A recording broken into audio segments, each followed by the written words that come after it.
വിശുദ്ധ പത്രോസ്ലീഹ എഴുതിയ ഒന്നാം ലേഖനം, അധ്യായം 1. അഭിവാദനങ്ങൾ. യേശുക്രിസ്തുവിന്റെ അപ്പോസ്തലനായ പത്രോസ്, പിതാവായ ദൈവത്താൽ തെരഞ്ഞെടുക്കപ്പെട്ടവരും യേശുക്രിസ്തുവിന് വിധേയരായിരിക്കുന്നതിനും അവന്റെ രക്തത്താൽ തളിക്കപ്പെടുന്നതിനും വേണ്ടി മുൻകൂട്ടി നിശ്ചയിക്കപ്പെട്ടവരും ആത്മാവിനാൽ വിശദീകരിക്കപ്പെട്ടവരുമായി പോന്തസിലും ഗലാത്തിയായാലും കപ്പദോക്കിയയിലും ഏഷ്യയിലും ബിഥീനിയയിലും പ്രവാസികളായി ചിതറിപ്പാർക്കുന്നവർക്ക് എഴുതുന്നത്: നിങ്ങൾക്ക് കൃപയും സമാധാനവും സമൃദ്ധമായി ഉണ്ടാകട്ടെ. സജീവമായ പ്രത്യാശ. നമ്മുടെ കർത്താവായ യേശുക്രിസ്തുവിന്റെ പിതാവായ ദൈവം വാഴ്ത്തപ്പെട്ടവനാകട്ടെ. അവിടുന്ന് തന്റെ കാരുണ്യാതിരേകത്താൽ യേശുക്രിസ്തുവിന്റെ മരിച്ചവരിൽ നിന്നുള്ള ഉത്ഥാനം വഴി സജീവമായ പ്രത്യാശയിലേക്കും നിങ്ങൾക്കായി സ്വർഗത്തിൽ കാത്തുസൂക്ഷിക്കപ്പെടുന്ന അക്ഷയവും കളങ്കരഹിതവും ഒളിമങ്ങാത്തതുമായ അവകാശത്തിലേക്കും നമ്മെ വീണ്ടും ജനിപ്പിച്ചിരിക്കുന്നു.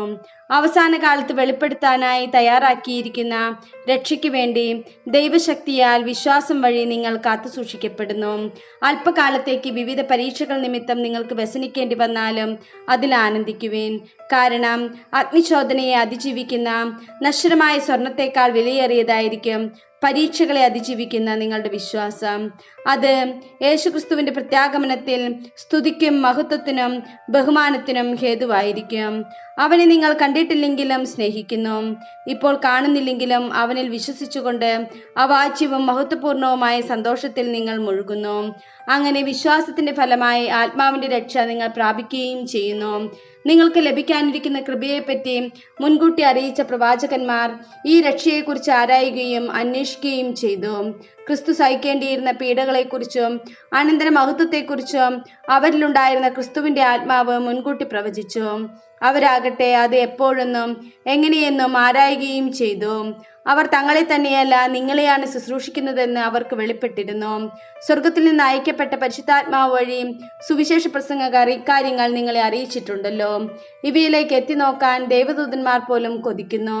വിശുദ്ധരായിരിക്കുവേൻ. ആകയാൽ നിങ്ങൾ മാനസികമായി ഒരുങ്ങി സമചിത്തതയുള്ളവരായിരിക്കുവേൻ.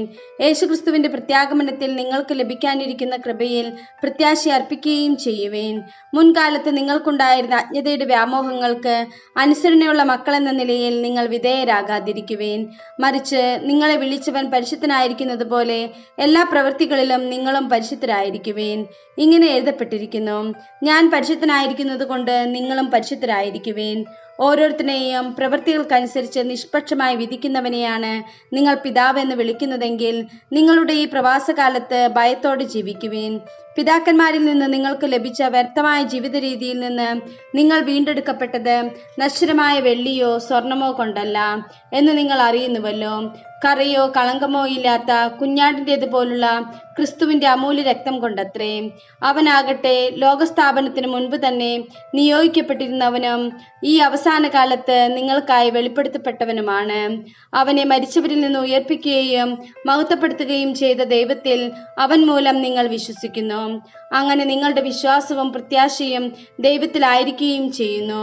സത്യത്തോടുള്ള വിധേയത്വം വഴി നിഷ്കപടമായ സഹോദര സ്നേഹത്തിനായി നിങ്ങളുടെ ആത്മാവ് പവിത്രീകരിക്കപ്പെട്ടിരിക്കുന്നു. നിങ്ങൾ ഹൃദയപൂർവകമായും ഗാഢമായും പരസ്പരം സ്നേഹിക്കുവേൻ.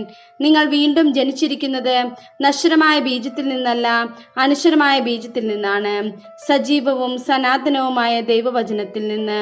എന്തെന്നാൽ മനുഷ്യരെല്ലാം പുൽക്കൊടിക്ക് തുല്യരാണ്. അവരുടെ മഹിമ പുല്ലിന്റെ പൂവിന് തുല്യവും.